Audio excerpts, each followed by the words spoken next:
says Jeremiah wrote it, so we don't know who wrote it. The main thing is God inspired it, and it is His Word. So these two books, when they were originally written, they were written in Hebrew, and they were one book. In the Hebrew language, they were one book. But when they were translated into Greek, they were divided up by the translators because the Greek language is more complex. In fact, in 1st, 2nd Kings, it requires a third more space than it did when it was written in Hebrew. And the scrolls that they wrote on back then were very limited in length. So the book of Kings became two books, 1st and 2nd Kings, when it went from Hebrew to Greek.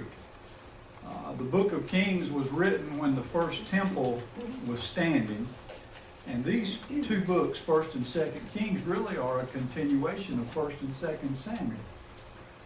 So, as the name suggests, they record for us the events during the reign of Solomon. In fact, you can really outline this book a couple of different ways.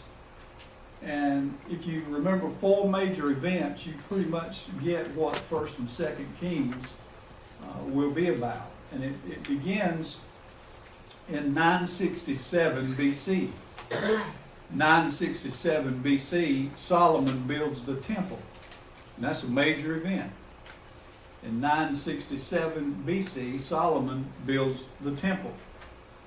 Then 931, the kingdom split in two.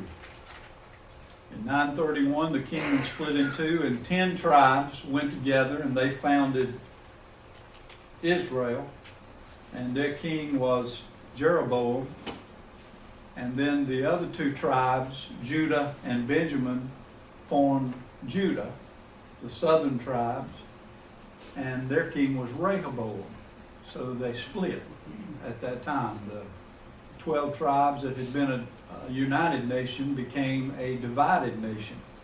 In 722, that's the third key date to remember, 722, the 10-nation confederation of Israel was destroyed by the Assyrians. They just wiped out Israel and completely dispersed all the people. And then in 587, some think maybe 586, but in that range, the 4th event took place, and that was Judah was destroyed. The southern kingdom of Judah was destroyed by Babylon. So those 4 dates pretty much give you what 1st and 2nd Kings is compiled of, and it's all about. So you have Solomon building the temple, you have the kingdom splitting in two, and you have the 10 tribes being carried away by the Assyrians, destroyed by the Assyrians, and you have the 2 tribes being destroyed by the Babylonians, and they were all destroyed because of their disobedience. It's a running theme through the Bible. Obey God and be blessed. Disobey God, and we experience God's judgment or God's correction. And that's the recurring theme throughout all of these books that we have studied.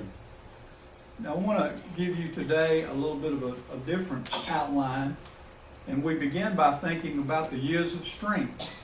The years of strength. And this is the United Kingdom.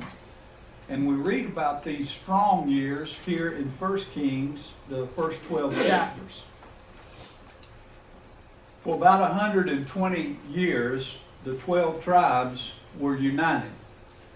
And they were ruled from a single throne. Saul reigned how many years?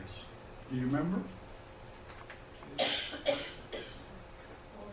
40 years? Yes, sir. And then David came along, and he reigned how many? 40 years. And then Solomon came along, and he reigned how many?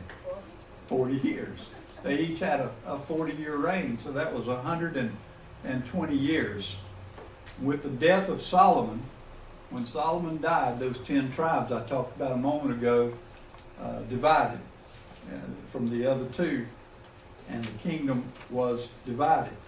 So when we think about this united kingdom, there were years of great strength, and primarily much of this was because of David and the way God blessed David. So as this book opens, the book of Kings, David is old and he is stricken in years. Let's read here just a few verses here at the beginning of 1 Kings, and we'll look at some different passages. So we won't stand here at the beginning, but let's just look at these. Now, King David was old, advanced in years, and they put covers on him, but he could not get warm. So doctors read this, and they'll tell you they think he probably had circulatory issues, maybe congestive heart failure. That's what he was going through, and he was about to die. So they tried, you can read the rest of those verses, and you see that they tried to keep him warm by bringing a young virgin to lay next to him so the body heat would keep him warm. But David was only 70 years old, but he was very sick. And Solomon at this time was 19 years old. He was 19. And David was feeble. So David's son, Adonijah, who was the oldest surviving son of King David, decided that it was time for him to be king. That David couldn't do it anymore. Now, David had not said anything about it, but Adonijah just said, he can't do it anymore. It's time for me to be king. So he gathered a group around him and he tried to make himself king, but that was not God's choice. God's choice was not Adonijah. God's choice was Solomon. He wanted Solomon to be the next king. So Adonijah saw that Solomon was very popular and that Adonijah could not oppose him, that it would be useless. So because of this, Solomon was crowned king before David died. And this is a beautiful passage of Scripture if you read about the transition. David goes back and he talks to Solomon and he tells him some things that he needs to remember. And it's interesting to me that David told Solomon to take care of David's enemies after he died. And he named a couple. And he said, I want you to make sure that they don't live. I want you to make sure that they get what they deserve. And you know, I thought about that for a long time. And David still apparently had some bitterness that he hadn't dealt with in his heart. He hadn't been able to get over to the point that he still wanted Solomon to take revenge. But actually he was telling Solomon, watch these guys, because here's what they did to me, and you better watch them. And so I think he told Solomon just to kill them so he wouldn't have to go through the same thing. But that seems to me to mean that David died with a hint of bitterness in his heart that he'd not been able to work through. But he was a wonderful king. And as you know, as with Saul, Solomon's life began in a blaze of glory, but it didn't end so well. What was Solomon known for? You remember? Wisdom. That's right. Let me show you an example of this. Turn to chapter 3, verse 16. Now keep in mind, this is a teenage boy as he takes the throne. He's 19 and very, very young. And look at what it says here beginning in verse 16. Now 2 women who were harlots came to the king and stood before him. And one woman said, O my lord, this woman and I dwell in the same house, and I gave birth while she was in the house. Then it happened the 3rd day after I had given birth that this woman also gave birth. And we were together, no one was with us in the house except the 2 of us in the house. And this woman's son died in the night because she lay on him. So she arose in the middle of the night and took my son from my side while your maidservant slept and laid him in her bosom and laid her dead child in my bosom. And when I rose in the morning to nurse my son, there he was dead. But when I examined him in the morning, indeed he was not my son whom I had born. Then the other woman said, No, but the living one is my son, and the dead one is your son. And the first woman said, No, but the dead one is your son, and the living one is my son. Thus they spoke before the king. Now, how would you like to have to deal with that? Just right after you became king. Well, that's right. That's right. Now look at verse 23. And the king said, the one says, This is my son who lives, and your son is the dead one. And the other says, No, but your son is the dead one, and my son is the living one. Then the king said, Bring me a sword. So they brought a sword before the king, and the king said, Divide the living child in two, and give half to the one and half to the other. Then the woman whose son was living spoke to the king, for she yearned with compassion for her son, and she said, O my lord, give her the living child, and by no means kill him. But the other said, Let him neither be mine nor yours, but divide him. So the king answered and said, Give the first woman the living child, and by no means kill him. She is his mother. That's wisdom. I'll tell you what, that's wisdom from God. That's God's wisdom. And so this just set the stage for Solomon's reign. Word got out that he was so wise, and for a long time he continued to make wise decisions. He rose to great heights. And God appeared to him. You remember the story how God appeared to him in a dream. And God said, Ask for anything you want and I'll give it to you. Now what if God had asked you that? What if God appeared to you in a dream and said, Anything you want, ask me and I'll give it to you? What would you ask him for? Most people would ask him for riches or for fame or for things like that. But Solomon asked for what? Wisdom. That's why he had it. It was from God. So he rose to these tremendous heights. His greatest achievement, the greatest achievement of Solomon, was the building of the temple. The building of the temple in Jerusalem, which at that time was one of the greatest structures that had ever been constructed by human beings. And the Bible says the fame of Solomon reached the ends of the earth. Now Solomon started well, but Solomon didn't end well. He made some political mistakes that were very costly to him. And his greatest mistake was in making political marriages. You see, Solomon would form alliances with the kings of the other nations. And one of the ways that he would do that was to take the daughters of the king, one of the daughters of the king, of the various kings, to be his wife. And that's why he had all these wives and concubines. He made alliances with all of the kings so they would be at peace. And there was peace in the land politically. But when those women came in to be his wives, they brought their pagan gods with them. And so by the end of Solomon's reign, he began to worship those pagan gods. And because of that, Solomon did not end well. And he brought tragedy upon the kingdom, and eventually, right after he died, the kingdom was torn asunder. Now I want to talk just for a minute about Rehoboam and the decree that he made. When Solomon died, Rehoboam was Solomon's son. And Rehoboam had an iron fist, and he said to the people, I'm going to raise your taxes. I'm going to make it really hard on you. They went to him, a delegation went to him and said, soften up. And he consulted some of his counselors, and they said, make it hard on them. So he said, I'm not going to soften up, I'm going to make it hard. And increase the taxes. Well, that fueled a fire that had been burning for about 300 years from the time of the judges. So the 10 tribes said, we're not going to put up with that. We'll just revolt.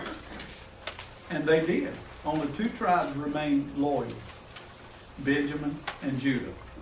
And that leads to the years of struggle. They went from the years of strength to the years of struggle when the kingdom divided. And let's take a look at the northern kingdom first. the northern kingdom of Israel. And we read about this in 1 Kings. The kingdom was divided, and the prophet Isaiah and the prophet Ezekiel said that these kingdoms would be divided until Jesus comes again. So you think about that. That's what they prophesied. Until Jesus returns in his glory. Now, when we think of the northern kingdom, they had many kings, but I want to mention just a few of the kings. And the first king was by the name of Jeroboam. Jeroboam.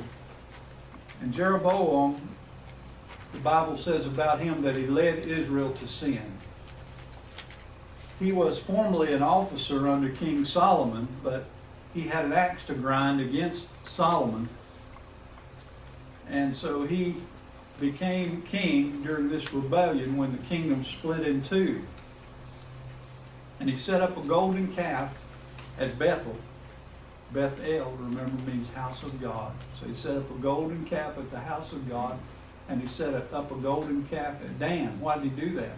He didn't want the people going all the way to Jerusalem to worship at the temple during the festivals, because he did not want them under the influence of his enemy, Rehoboam. So he made it easy for them to worship without going so far away. And when he did that, God judged him, and he refused to change his ways. Well, that led to an even worse king, and this one's familiar to you, King Ahab. You read about Ahab and Jezebel. The most wicked king in the history of Israel was Ahab. Ahab led Israel into perverted worship, the worship of Baal. And at this time, Elijah came on the scene. And Elijah gave solemn warnings. And Jezebel persecuted the people of God and defied the prophet. So you read the story of Ahab and Jezebel here. This is the sermon that R.G. Lee used to preach called Payday Someday. Doris Clemmy told me he heard him preach that sermon. I think it was in Hickory somewhere years and years ago. That was his famous sermon, R.G. Lee, Payday Someday. And it's the story of Ahab and Jezebel. So the next king I want to mention to you is a man by the name of Jehu, and he was evil. This evil dynasty that came to its head under Ahab and Jezebel really was terminated by Jehu. He feigned a great zeal for God. He wanted people to think he had great zeal for God, and he killed all of Ahab's family.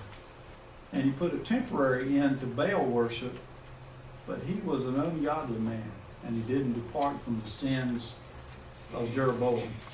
Then let me mention just one more in the northern kingdom, and that's Jeroboam the second.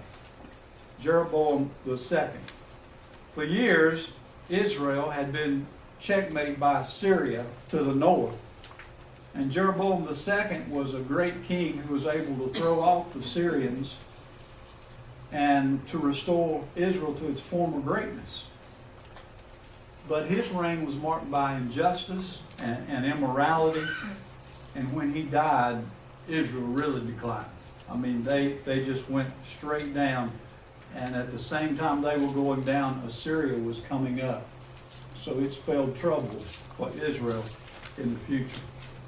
Now let's look a little bit at the southern kingdom of Judah, and some of their kings, and we'll just mention some of these here. Rehoboam was, of course, the first king of the southern kingdom. He was the son of Solomon. He was a weak king. He was a bad king. And then there was Jehoshaphat. And you've probably heard of him. Jehoshaphat was a good king, but he made a great mistake. He allowed himself to be drawn into an alliance with Ahab, even going so far as to marry his son to the daughter of Jezebel. And that's where these good kings always got into trouble. Those that followed God would intermarry with the pagans, and before long they would start worshiping these pagan gods, and that got them in trouble. every single time. The next king that we look at is Jehoash. Jehoash. And Jehoash was a young king, and he was crowned king of this southern kingdom when he was only 7 years old. Now imagine that. But as long as Jehoash had the priest whose name was Jehoiada, as long as this priest was alive to guide him, he made good decisions. He made godly decisions, and he ruled well. But when that good priest died, he turned to evil, and eventually he was assassinated. That leads us to Amaziah. Amaziah. He succeeded Jehoash. Amaziah was a good king, so was Uzziah. Uzziah reigned 52 years. He was a powerful ruler. And then let's look at Ahaz.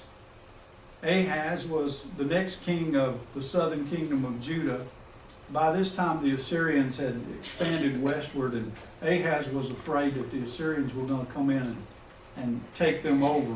So he plunged Judah into deep sin. I mean, deep sin and turning away from God. And Judah began a downward spiral under Ahaz. Here's one you've heard about, Hezekiah. Hezekiah. Was he a good king or a bad king? That's right. He was a good king. Hezekiah was one of Judah's greatest kings. He was guided by Isaiah the prophet. And he resisted the Assyrians his father had been so afraid of. And God gave the southern kingdom the most miraculous deliverance that Israel had ever seen from the hands of an enemy. Do you remember how he did it? Do you remember what happened? Have you read anything in the Bible about the sun standing still? Mm-hmm. And if God can make the sun stand still, God can do anything. Nothing is too hard for the Lord. So Hezekiah instituted these great religious reforms. He was a good king, but then he died, and Manasseh came along, and Manasseh was his son, but Manasseh was as bad as Hezekiah was good. In fact, he was one of the worst. And at last, under Manasseh, they were carried away into captivity. He repented, Manasseh did, of his sins, was forgiven by God, and restored to his throne. But Josiah, his grandson, led one of the greatest revivals in Judah's history, and things settled down, but it was too late. By this time, they were all coming under the power of the Babylonians. So that leads us from the years of struggle to the years of the storm. The years of the storm. See, it gets worse. And the last days of this southern kingdom were really a time of desperation among the people and the kings. The Bible tells us that the Babylonians were coming into full power, and in 605 BC they invaded the kingdom. Nebuchadnezzar installed Zedekiah as a puppet king and left the scene. But Nebuchadnezzar came back to sack Jerusalem and burn the temple. That would have been like 9/11 in our day. I mean, it would have been a horrible thing when they burned that temple. In fact, it would have been much worse than 9/11, as bad as that was. And that brought an end and deported the population of Judah, bringing an end to the southern kingdom of Babylon. First and Second Kings, if you love history, they are two great books to read, because this is the history of the kings of Israel. But it's different from most history because this is a preaching history.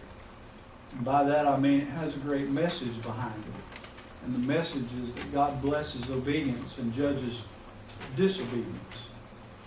We're introduced also here in the Old Testament to the prophets Elijah and Elisha, two great prophets. Elijah was a striking character. You can imagine what he looked like. Long, thick hair with a cloak of sheepskin. And he was not afraid to go in before the king. And after him came the ministry of Elisha, whom he mentored. Elijah was fiery, but Elisha was a little different. Elisha was a little kinder, except for the time that he called the bear out of the woods to eat the kids who were making fun of him for being bald. He didn't like that too much. But he was very kind. So Kings begin with King David and it ends with the king of Babylon. Kings open with the building of the temple and it ends with the burning of the temple. Kings open with David's first successor to the throne of his kingdom and ends with David's last successor. So the book of Kings practically covers the whole history of Israel. And these are two of the most important history books in the world because in them we see the work of God. Now I'm going to do like I did last week and give you a sermon here in a sentence. You're probably thinking, why didn't you do this at the beginning? A sermon in a sentence. Here it is. The central battle of life is the battle of the heart. That's what this teaches us. The central battle of life is the battle of the heart. Let me read to you something that Solomon said as we close, and if you want to look with me at the book of Proverbs, chapter 4. Proverbs 4:23. Let this be your verse for the day. Proverbs 4:23.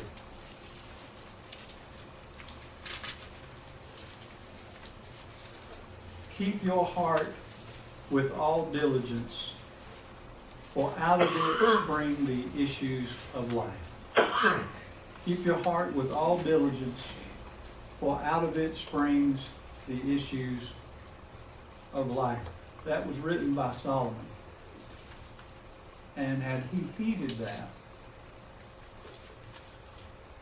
we would be talking about a much different ending than we're talking about this morning. And it just goes to show us that it's important to finish well. So let's pray that God will allow us to finish strong, to end well, that we will guard our heart, because the central battle of life is the battle of the heart, and that's the spiritual application.